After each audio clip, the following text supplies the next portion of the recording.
the Holy Spirit. Amen. Our Father, we thank you for your love and for the many good things you have given to our family.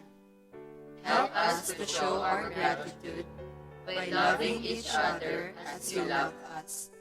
Give us patience and understanding to bear with one another, generosity to share our joys and sorrows, honesty to admit our faults and correct them.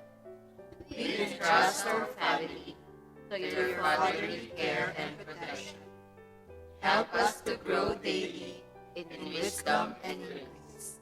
O dear Jesus, make our home a shrine of peace, purity, love, labor, and faith.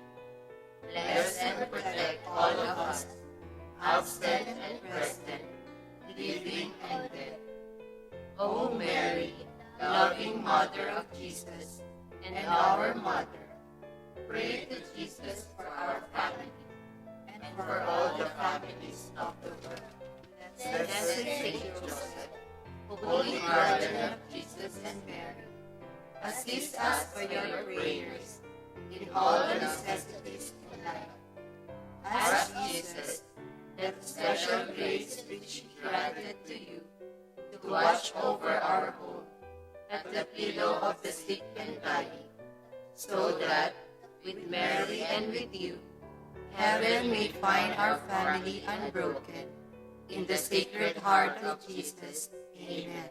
In the name of the Father, the Son, and of the Holy Spirit. Amen.